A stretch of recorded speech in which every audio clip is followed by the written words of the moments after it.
Hello. আরে মামা পুরা চিল অবস্থা।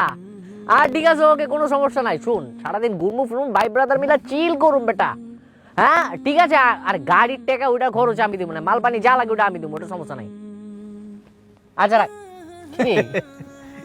কে বন্ধু? হ্যাঁ। চিলকাওয়া টাওয়া শকুনের কথা শুনলাম মনে হইতাছে। আরে বেটা চিল খাওয়া না, ব্যাপার হইতাছে কি, সামনে তো 31st, বুঝছস? চিন্তা করতেছি ভাই ব্রাদার মিলে একটু খাওয়া দাওয়া মৌজ মাস্তি। খাওয়া দাওয়া? তাহলে তো আমিও আছি। আরে বেটা ওই খাওয়া দাওয়া না, তাহলে ব্যাপার হইতাছে গিয়া 31st তো মনে করছি আমরা ভাই ব্রাদার মিলে মৌজ মাস্তি করুম, ঘুরমু ফিরমু, আতশবাজি, মনে কর যে আকাশটা পুরো রঙিন হয়ে যাবো, রঙিন একটা ভাইব নিয়া এই ঘুরা ফিরা ফুর্তি ফার্তি মৌজ মাস্তি এটার ব্যাপারে কথা কইতাছিলাম আর কি, বুঝছস? এটা কি ঠিক হবে? ধর বেটা, এইসব ঠিক বেঠিকের কোনো কিছু বুঝাবুঝি নাই। তোর একটা ব্যাপার বুঝাই কই, এই যে নতুন বছরটা যদি মনে কর যে আমরা মৌজ মাস্তি দেওয়া শুরু করি, তাহলে মনে কর সারাটা বছর মৌজ মাস্তি আর চিলের উপর দেওয়া যাইব। এটা লাগিয়া কাহিনী।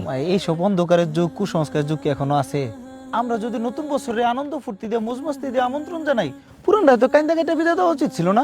দেখ ভাই, ভাই ব্রাদার মিল্লা ঘুরমু, আনন্দ ফুর্তি করুম, মৌজ মাস্তি করুম, এই সবের ভিতরে এত কিছু চিন্তা করার কোনো দরকার আছে? অবশ্যই আছে।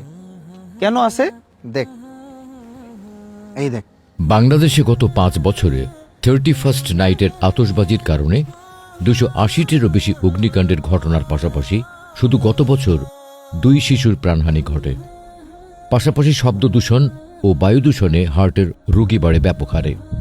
31st নাইটের আতশবাজিতে বিশ্বব্যাপী পাখিরা ভয়ে আতঙ্কে ছোটাছুটি করে। বুলগেরিয়াতে বিখ্যাত ফিঞ্চ পাখি, রোমের স্টার্লিং পাখি সহ হাজার হাজার পাখি মারা যায় এই রাতে।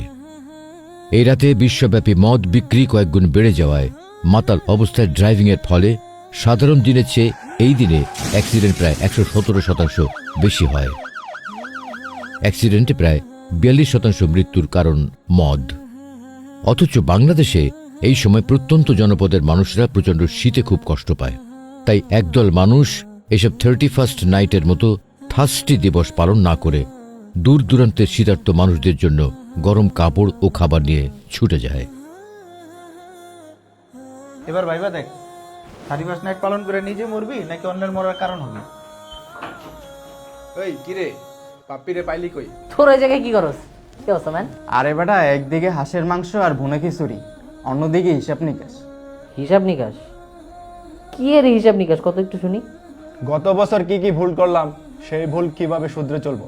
আর কতজনকে এবছর দাওয়াত দিছি দিনের পথে, সামনের বছর কয়জনকে দাওয়াত দিমু, এইটার হিসাব নিকাশ এখানে হবে।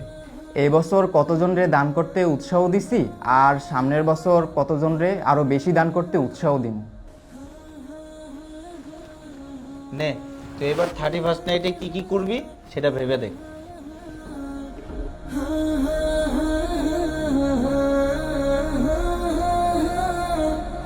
যে পরিমাণে গুণা করছি, গুণাগুলার হিসাব করুম, আর গুণা থেকে বাইচে থাকার লাগে একটা প্ল্যান করুম, এগুলার হিসাব করুম এবার। আর আপনারা যারা আমাদের এই কন্টেন্টটা দেখতেছেন, তারাও এখন থেকে প্ল্যান করেন গুণা থেকে কিভাবে বেঁচে থাকবেন।